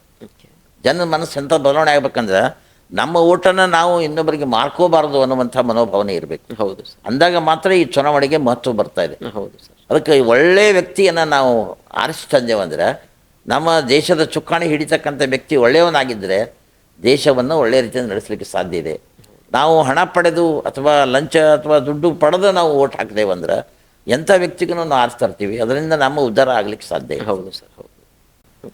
ಬಾಬಾ ಸಾಹೇಬ್ ಅಂಬೇಡ್ಕರ್ ಅವರು ಬರೆದಂತಹ ಸಂವಿಧಾನವನ್ನು ಕೆಲವು ಜನಗಳು ಕೆಲವು ಕಡೆ ಬದಲಾವಣೆ ಮಾಡಬೇಕು ಅಂತ ಕೂಗು ಕೇಳ ಬರ್ತಾ ಇದೆ ಸರ್.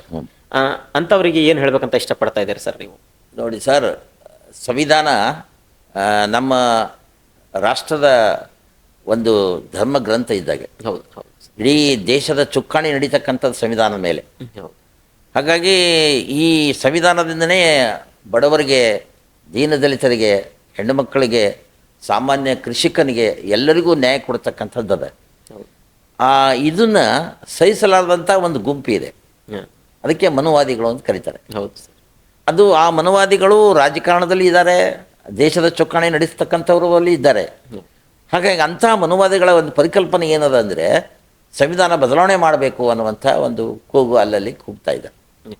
ಆದರೆ ನಿಜಕ್ಕೂ ಕೂಡ ಈ ಸಮಸ್ತ ಭಾರತದ ಎಲ್ಲರಿಗೂ ಸಹಿತ ಒಳ್ಳೆಯ ನ್ಯಾಯವನ್ನು ದೊರಕಿಸ್ತಕ್ಕಂಥ ಏಕೈಕ ಧರ್ಮ ಗ್ರಂಥ ಸಂವಿಧಾನದಾಗ ಬದಲಾವಣೆ ಮಾಡ್ತಕ್ಕಂಥದ್ದು ಬರಲಿಕ್ಕೆ ಸಾಧ್ಯನೇ ಇಲ್ಲ. ಹೌದು. ಮತ್ತು ನನಗನ್ನಿಸೋ ಮಟ್ಟಿಗೆ ಸಂವಿಧಾನ ಬದಲಾವಣೆ ಆಗಲಿಕ್ಕೆ ಸಾಧ್ಯ. ಅದರ ಇಷ್ಟೇ ಬಾಬಾ ಸಾಹೇಬ್ ಅಂಬೇಡ್ಕರ್ ಒಂದು ಮಾತು ಹೇಳಿದ್ದಾರೆ, ಆ ಕಾಲಕ್ಕೆ ತಕ್ಕಂಗೆ ಏನಾದರೂ ಸಮಸ್ಯೆಗಳಿದ್ದರೆ ಅದರಲ್ಲಿ ಮಾರ್ಪಾಡು ಮಾಡಲಿಕ್ಕೆ ಮಾತ್ರ ತುಂಬ ಸಂವಿಧಾನದಲ್ಲಿ ಅವಕಾಶ ಇದೆ. ಹೌದು ಹೌದು ಆಗ ಮಾರ್ಪಾಡು ಮಾಡಲಿಕ್ಕೆ ಅವಕಾಶ ಇದೆ. ಅದು 3/4 ಮೆಜಾರಿಟಿಯಿಂದ ಅದು ಮಾರ್ಪಾಡು ಮಾಡಬೇಕಂತಿದೆ. ಹೌದು ಅದು ಮಾರ್ಪಾಡು ಮಾಡಿದ್ರೆ ತುಂಬ ಒಳ್ಳೆಯದೇ. ಹೌದು ಆದರೆ ಸಂವಿಧಾನವನ್ನೇ ಬದಲಾವಣೆ ಮಾಡಿ ಬೇರೆ ಯಾವುದೋ ತರ್ತೀವಿ ಅಂತ ಅಂದಾಗ ಖಂಡಿತ ಅದು ಆಗಲಿಕ್ಕಿಲ್ಲ. ಅದು ಆಗ್ಲಾರದ ಮಾತು ಸರ್. ಆಗಲಾರ್ದು.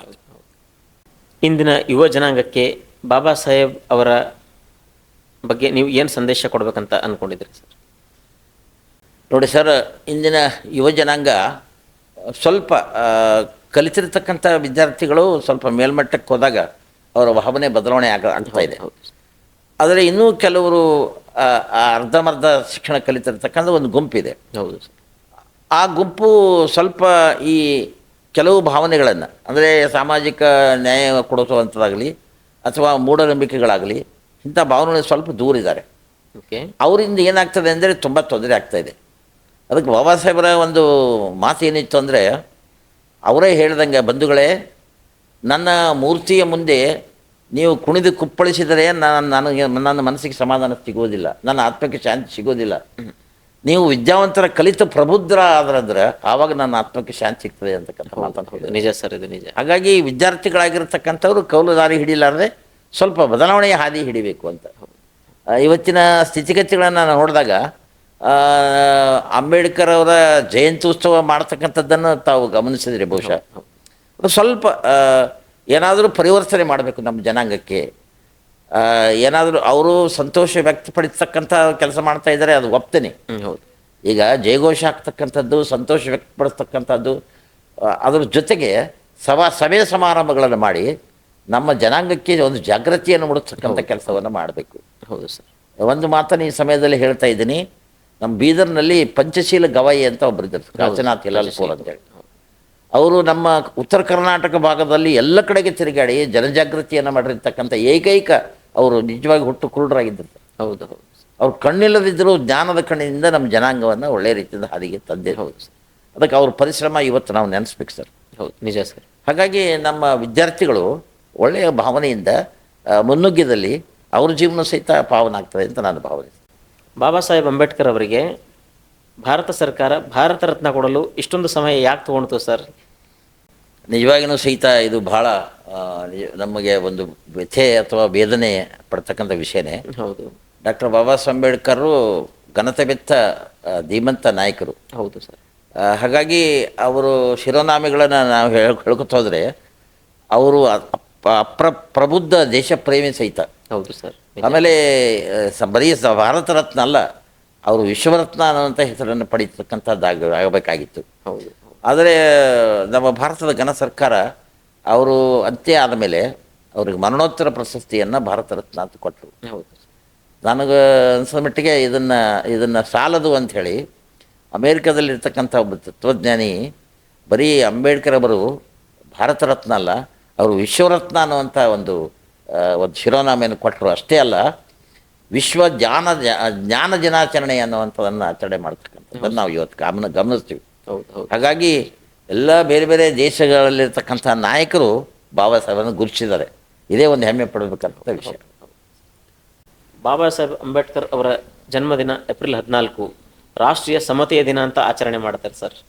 ಅದನ್ನು ಯಾಕೆ ಆಚರಣೆ ಮಾಡ್ತಾರೆ ಸರ್, ಏನಾದ್ರು ಹೇಳ್ಬೋದಾ? ಡಾಕ್ಟರ್ ಬಾಬಾ ಸಾಹೇಬ್ ಅಂಬೇಡ್ಕರ್ ಈ ದೇಶದಲ್ಲಿ ಹುಟ್ಟು ಬಂದ ಮೇಲೆ ಸಮಾನತೆಗಾಗಿ ದುಡಿದಿರ್ತಕ್ಕಂಥ ಒಬ್ಬ ಧೀಮಂತ ನಾಯಕ. ಹೌದು ಸರ್. ಎಲ್ಲರಲ್ಲಿಯೂ ಸಮಾನತೆ ಬೇಕು ಅನ್ನುವಂಥದ್ದು. ಓಕೆ. ಈವನ್ ಬಡವ ಶ್ರೀಮಂತರು ಸಹಿತ ಸಮಾನತೆ ತರಬೇಕು ಅನ್ನುವಂಥದ್ದು. ಓಕೆ.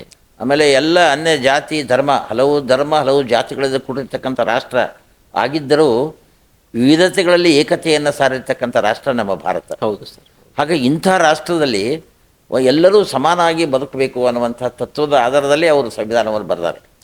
ಹಾಗಾಗಿ ಬಾಬಾ ಸಾಹೇಬ್ ಅಂಬೇಡ್ಕರರ ಜಯಂತಿ ಅನ್ನುವಂಥದ್ದು ಬರೀ ನಾಮ ಅಂಬೇಡ್ಕರರಿಗೆ ಜಯವಾಗಲಿ ಅನ್ನೋದಕ್ಕಿಂತ ಬಾಬಾ ಸಾಹೇಬ್ ಅಂಬೇಡ್ಕರ್ ಅಂತಕ್ಕಂಥ ಸಮಾನತೆಗೆ ಜಯವಾಗಲಿ ಅನ್ನುವಂಥ ತತ್ವ ಬಿತ್ತರಿಸಿದ್ರೆ ಒಳ್ಳೆಯದಾಗ್ತದೆ ಅಂತಕ್ಕಂಥ ನಿಟ್ಟಿನಲ್ಲಿ ಈ ಸಮಾನತೆಯ ದಿನ ಅನ್ನುವಂಥದ್ದು ಸಮತೆಯ ದಿನ ಅಂತ ಆಚರಣೆ ಮಾಡ್ತಾರೆ. ಹೌದು ಹೌದು ಸರ್, ನಿಜ.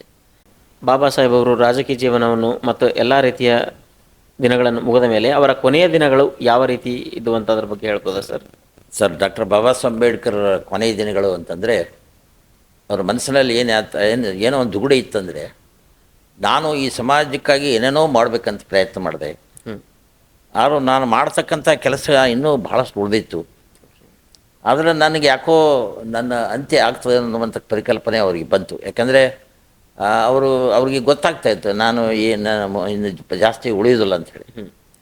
ಹಾಗಾಗಿ ಅವರಿಗೆ ಒಂದು ತೊಂದರೆ ತಾಪತ್ರಯ ಅಥವಾ ಅವರಿಗೆ ಆರೋಗ್ಯದ ಸಮಸ್ಯೆ ಆದಾಗ ಅವರ ಧರ್ಮಪತ್ನಿ, ಎರಡನೆಯ ಧರ್ಮಪತ್ನಿ ಸವಿತಾ ಅಂಬೇಡ್ಕರ್ ಅಂತಕ್ಕಂಥವ್ರು, ಅವರು ಡಾಕ್ಟರ್ ಆಗಿದ್ದರು. ಅವರ ಯೋಗಕ್ಷೇಮವನ್ನು ನೋಡ್ಕೊಳ್ಳಿಕ್ಕೆ ಭಾಳ ಪ್ರಬುದ್ಧರಾಗಿ ಕೆಲಸ ಮಾಡಿದ್ರು.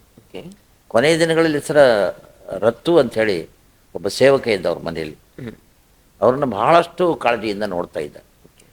ಅವರು ಎಲ್ಲೆಲ್ಲಿ ಪುಸ್ತಕ ಇಡಬೇಕು ಅಲ್ಲೇ ಇಡಬೇಕು. ಕೊನೆಯ ದಿನದಲ್ಲಿ